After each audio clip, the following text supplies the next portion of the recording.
Have you ever, set up a brand new 4K TV, all excited, and then bam, signal dropouts, weird, flickering, pixelated junk, especially when the source device isn't parked right next to the screen. Oh, yeah, that frustration is real. Or maybe you're trying to set up a projector across a big room. Exactly. Or like a big conference room presentation where the cable has to stretch halfway across the building. Right. You're wrestling with these thick, bulky cables, maybe signal boosters, and it still feels like you're compromising. Yeesh. You just wish there was like a simple way to get that perfect picture that just works. Every single time. Mm. Without the hassle. Well, today on the deep dive, we're going to try and cut through some of that frustration. We're looking at a solution. The WolfPack 4K 60 Hz HDMI 2.0 AOC fiber cables. And these aren't your standard cables, not by a long shot. They're a pretty big leap in how we send high-def video and audio around. Yeah, definitely seems like it. So our mission today is basically to unpack what makes these active optical cables AOCs tick. What's special about them? We'll dig into the tech, the capabilities, and maybe more importantly, what the real-world benefits are for you. Right. Why should you care? And we'll look at why they're becoming pretty essential for anyone serious about top-notch AV quality. And just for context, all the info we're drawing on today comes straight from the source, the product details, feature lists, that kind of thing, provided by HDTV Supply for their WolfPack line. Got it. What's really cool here, I think, is how this tech tackles some of those really stubborn problems we've always had with AV connections, especially, like you said, over distance. Yeah, it feels like a genuine problem solver. Definitely. Okay, so let's unpack that term first. Active optical cable. Sounds fancy, maybe a bit technical. What exactly is an AOC? And how's it different from the regular copper HDMI cables we all have kicking around? Good question. It's the perfect place to start. So, fundamentally, an AOC is a bit of a hybrid. It cleverly mixes optical fiber, some copper wires, and this is the key part, active electronic bits. Active components. Exactly. That active part is really the secret sauce. Unlike your standard passive copper cable that just, pushes electrical signals along. Right. AOCs have these tiny built-in chipsets, they call them transceivers, right inside the connectors at each end. Okay, transceivers. What are they doing? They're doing some pretty clever conversion work. They take the electrical signal from your source, your PS5, your Blu-ray player, whatever, and they convert it into pulses of light instantly. Wow. Okay, so it's not just electricity anymore. It's actually light carrying the signal. That sounds like a fundamental shift. It really is. Those light pulses then zip down the super thin optical fibers in the cable.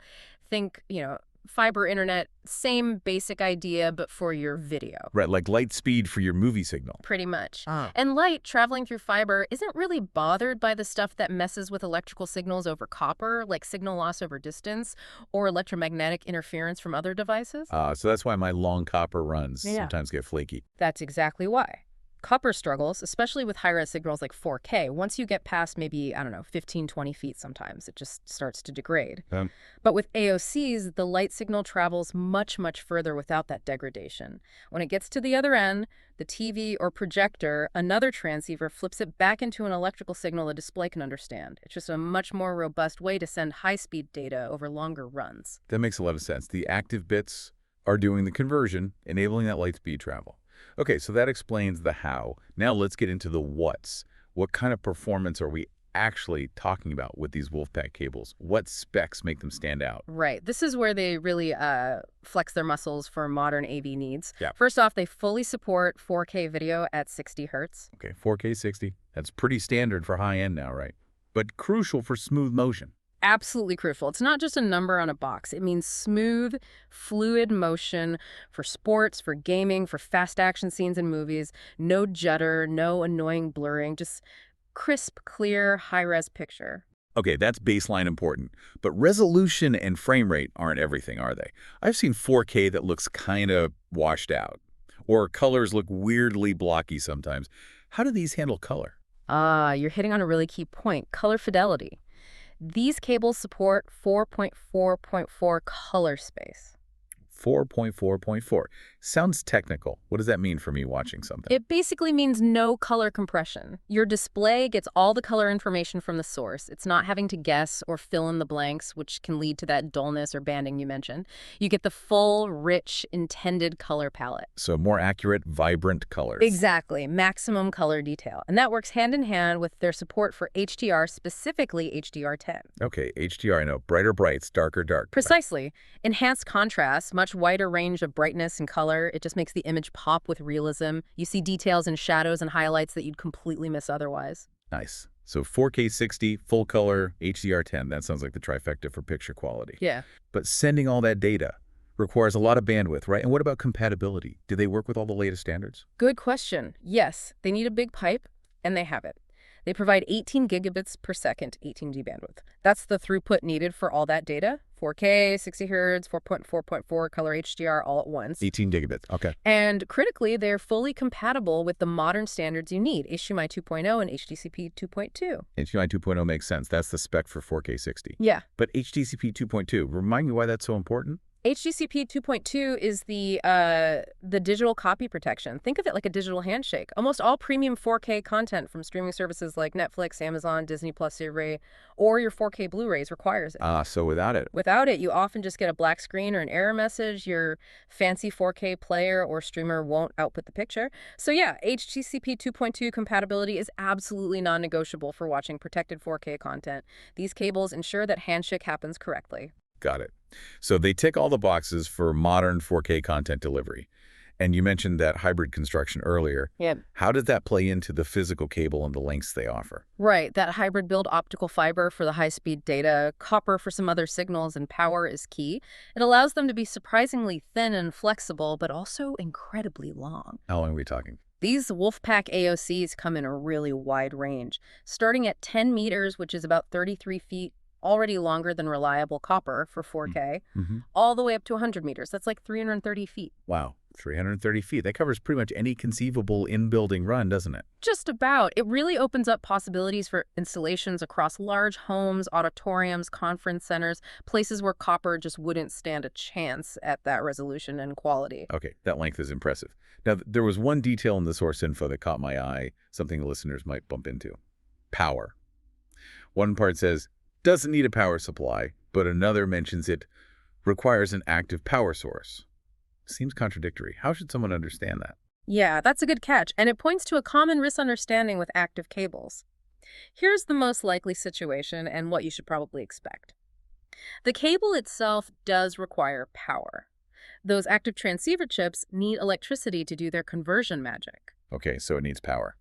Right, but the key distinction is external power. In most cases, these AOCs are designed to draw the small amount of power they need directly from the HDMI port of your source device, your game console, Blu-ray player, etc. So the power comes through the HDMI connection itself. Exactly. Most modern HDMI 2.0 compliant devices are built to supply that necessary power. So while it technically requires an active power source internally, you generally don't need an external separate power supply to plug into the wall. Okay, that clarifies it. So unless you have some really old or weirdly low power source device, you probably won't need an extra power brick. That's the typical scenario, yes. It just confirms that there are active electronics inside doing work, powered seamlessly by your setup. Great clarification. So let's pull all these specs, the 4K 60, 4.4.4, HDR 18 gigs, HDCP 2.2, the long distance, the power nuance together. What does this all mean for someone listening? Why pick a WolfPack AOC instead of trying to make copper work or using some other solution? Well, digging into the benefits, it's really about how these specs solve actual problems. The absolute #1 advantage, the real game changer, is transmitting that perfect 4K at 60 Hz 4.4.4 signal over those really long distances, up to 100 meters, 330 feet, with basically zero signal loss. Zero loss over 300 feet. That's the headline right there. It really is. Compare that to copper, where you start getting dropouts, sparkles, or just no signal at all, sometimes beyond 15, 20, maybe 30 feet if you're lucky with 4K. This completely blows those limitations away. Yeah, that distance without degradation is huge. I've totally been there trying to run HDMI through walls or ceilings for a projector, and it's maybe only 25, 30 feet, and it just becomes a nightmare of troubleshooting. Flickering, no picture. It's maddening. Hearing these can go 100 meters reliably is honestly revolutionary for anyone doing complex installs. Absolutely. Think large rooms, multi-room setups, running cables cleanly through walls without worrying if the signal will make it. It just works. Okay, so distance is benefit number one. What else? Second big one is high speed and low latency. Because the signal travels as light and the conversion is so fast, there's virtually no added delay introduced by the cable itself. Low latency. So good for gamers. Definitely crucial for gaming, where input lag can ruin the experience, but also important for, say, live presentations using interactive displays, or even just ensuring audio and video stay perfectly synced over those long runs. Makes sense. And you mentioned the integrated bits earlier. That sounds like a convenience plus too. Yeah, the integrated design, unlike some older fiber optic solutions where you had the fiber cable itself and then separate bulky transmitter and receiver boxes you had to plug in at each end. Right, more clutter. With AOCs, all that active conversion hardware is built right into the standard size HDMI connectors. So installation is basically as simple as plugging in a regular HDMI cable. No extra boxes, no extra power supplies usually. Plug and play, but with fiber optic performance. Simple install, big performance gain. Nice. Exactly. So the bottom line is these cables are problem solvers. They tackle the headaches of long-distance, high-res video, complex setups, interference issues, situations where copper struggles or fails. They deliver that premium 4K HDR experience reliably. Okay, we've got the tech, the benefits are clear. Where are people actually using these cables today? What are the common applications? They're showing up in a lot of places where performance and reliability over distance are absolutely key. Data centers and high-performance computing are a big one. They're like server rooms. Yeah, connecting servers, storage arrays, switches over distances within a data center. Signal integrity and speed are paramount there. Downtime or data errors are just not acceptable. AOCs provide that solid connection. Right, mission critical stuff. What about places where people actually, see the video? Absolutely. Professional AV installations are a huge market. Think large venues, auditoriums, lecture halls, churches, stadiums. Broadcast studios rely on them too. Places needing long runs to projectors or big video walls? Exactly. Or even high-end, complex home theater systems where equipment might be in a central rack far from the displays or projector. Running a 50, 75, or 100-meter AOC is often much cleaner and more reliable than trying to boost a copper signal that far. So it bridges the gap for those demanding large-scale installs. Definitely. But it's not just for massive projects. We could really summarize it like this. If you need to send a high-speed HDMI signal, especially 4K 60 HDR, over any distance that's considered long for copper, maybe anything over, say, 10, 15 meters or 30, 50 feet, then an AOC cable like these WolfPack ones becomes a really smart, often essential choice. It avoids the pitfalls of copper and just delivers the signal reliably. Okay, that's a great summary. So this deep dive into the WolfPack 4K 60 Hz HDMI 2.0 AOC fiber cables really shows how far connectivity tech has come. It does. We've seen their hybrid design, fiber and copper working together, with those active electronics doing the heavy lifting, allowing pristine 4K at 60 Hz with HDR, full 4.4.4 color over these crazy long distances up to 100 meters. Right, solving those real-world frustrations with signal quality over distance. Yeah, offering a reliable way to get uncompromising video quality in just about any setup. And, thinking bigger picture for a second, this whole concept of active optical cables, it kind of points to a wider trend, doesn't it? How so? Well, our demand for more data, faster speeds, higher resolutions, it's only going up, right, in everything we do? Yeah. So the way these cables blend technologies, light transmission via fiber, copper for power, intelligent electronics integrated right, maybe that's a sign of things to come for connectivity in general. You mean like smarter cables? Sort of. Integrating different methods to get the best performance for the job. Could we see a future where the line between a simple cable and a more complex network link gets really blurry, where the connection itself has more intelligence built in? Blurring the lines between cable and network. That's interesting, like the conduit itself becomes part of the system's intelligence. Exactly. It's just something to think about, As you're considering your next AV upgrade, or just how all our devices will talk to each other in the future, how might these hybrid active approaches reshape connectivity beyond just video? A fascinating thought to leave our listeners with. The future of the humble cable might be much more exciting than